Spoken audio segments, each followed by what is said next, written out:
Oke, halo, assalamualaikum warahmatullahi wabarakatuh. Berkat Tuhan mengalir atas hidup kita semua. Semoga semua makhluk hidup bahagia. Teman-teman, saya selalu ingin mengingatkan tentang sindikat, penipuan, pencurian, pencurian hati, pencucian otak kita pada semuanya. Ternyata sindikat pengeboran, angkatan laut, angkatan udara, oknum-oknum ya, yang mengaku-ngaku sebagai angkatan udara, polisi, ataupun ASN tiba-tiba menginboki kalian dan mengatakan bahwa mereka adalah pengacara, dokter, atau siapapun. Jangan mudah percaya. Jangan mudah percaya dengan apa yang mereka sampaikan. Jangan pernah mudah percaya dengan apa yang mereka katakan. Dan satu lagi, jangan pernah bermimpi untuk menjadi istri mereka. Karena saya seringkali teleponan sama sindikat, termasuk yang ada di YouTube saya, mereka berpura-pura jatuh cinta pada kalian dan mereka mengatakan akan menikahi kalian. Habis itu mereka akan cuti untuk menemui kalian dan harta kalian dikuras habis. Ini kejadian di beberapa wilayah di Indonesia, bukan di luar negeri. Jadi ini terjadi di beberapa wilayah di Indonesia, bukan hanya di luar negeri.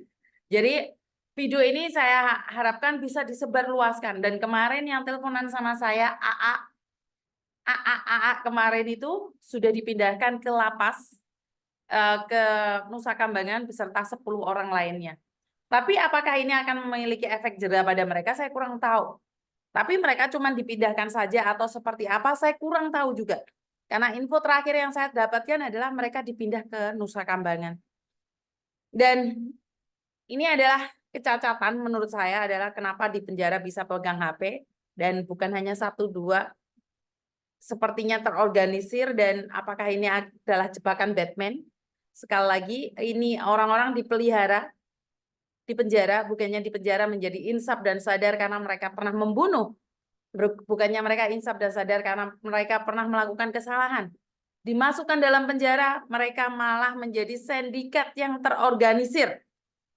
Sindikat yang lebih ganas lagi, sindikat yang lebih ganas lagi, sindikat yang merusak apa ya, citra narapidana ya, narapidana udah masuk di dalam penjara sudah nggak bagus, ditambahin dipluskan dengan sindikat-sindikat ini yang dipelihara oleh orang-orang tertentu atau badan-badan tertentu. Saya rasa nggak seperti itu ya. Kalau di penjara, setahu saya di penjara itu nggak boleh berkomunikasi dengan siapapun. Tapi ya sudahlah, ini menjadi PR buat mereka ya, orang-orang atas. Saya sebagai konten kreator, saya cuma mengingatkan saja buat kalian. Saya masih ingat banget salah satu orang dalam mengatakan bahwa saya itu nggak perlu memviralkan karena tidak ada gunanya. Jadi sedih itu memang. Apa yang dia katakan, apa yang beliau katakan itu benar juga, bahwa antisipasi itu sangat perlu. Dan saya sedikit kecewa karena tidak ada efek jerahnya bagi para penipu.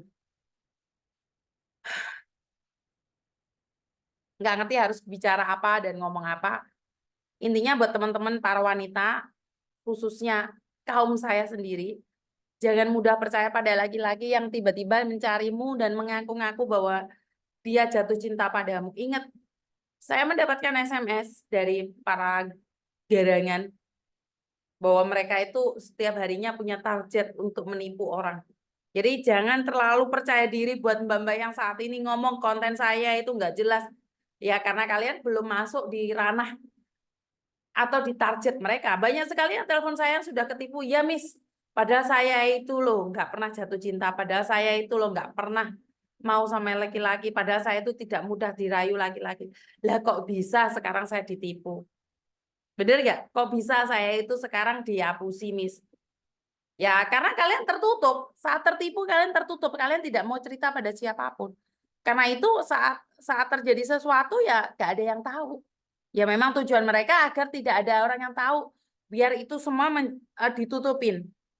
Dan bahkan teman-teman para pekerja migran sendiri pun membenci saya. Kayak ngono ditanggepin, yang lebih penting nggak direken. Lah ya kan saya bilang, konten saya ini berdasarkan telepon. Konten saya ini bukan berdasarkan viral. Konten saya ini berdasarkan siapa yang telepon, ya itu yang saya bahas. Saya tidak ada hubungan dengan yang viral. Saya tidak ada hubungan dengan nge-review orang lain. Saya tidak ada hubungan dengan menjatuhkan orang lain. Saya tidak ada hubungan untuk mencaci maki orang lain. Dan saya juga tidak ada hubungan dengan partai politik. Saya membuat podcast ini, saya membuat konten-konten ini berdasarkan telepon yang masuk. Apakah tidak ada yang telepon masuk sekarang sejak Miss Uni Pulang Indonesia? Banyak, Mbak. Cuman banyak yang ke-reject ke saya. Kenapa? Karena saya punya keluarga dan aktivitas keluarga. Ini barusan urusan saya sudah kelar semuanya, makanya saya bisa ngonten lebih nyaman lagi, lebih dengan suasana dan hati yang dingin, dengan otak yang bening. Kenapa? Kalau saya barusan dari dari Hong Kong pulang ke Indonesia, saya masih banyak urusan, terus saya harus ngangkat telepon, nanti isinya kan jengat-jengat. Isinya bukan solusi, malah ngamuk-ngamuk, bentak-bentak. Ya saya nggak ingin itu, Mbak. Saya lebih memilih untuk tidak mengangkat telepon kalian. Tapi saat saya nganggur dan saya melihat, saya memilih untuk mengangkat telepon. Tapi kalau dalam keadaan saya tidak leluasa atau mfongpin atau karena tidak bisa berbicara karena ada di tempat publik, saya memilih Mbak nanti saya telepon. Walaupun pada akhirnya saya tetap nggak bisa nelpon. Ya, buat teman-teman yang mungkin followers saya yang benar-benar lihat konten saya akan paham. Jadi saya itu lebih baik nggak ngangkat telepon daripada saya ngangkat telepon jengat-jengat. Daripada saya tuh mengangkat telepon kalian dalam posisi marah-marah. Saya nggak mau, Mbak. Saya lebih dosa lagi saat saya ngangkat telepon dan saya maki-maki kalian. Karena urusan saya pribadi, masalah saya pribadi belum selesai. Ya, jadi bisa disadari nyampe di sini ya, Mbak ya.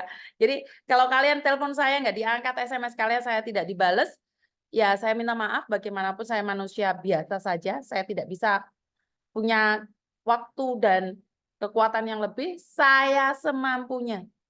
Yang ditolong yang menguntungkan, enggak. Saya nggak ada untungnya pun saya akan menolong. Semampunya, sebisanya.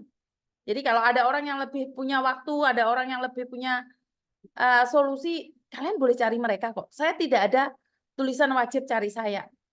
Pasti ada solusi, enggak. Kalian boleh cari orang-orang di luar sana. Jadi buat teman-teman, tetap semangat, lakukan yang terbaik.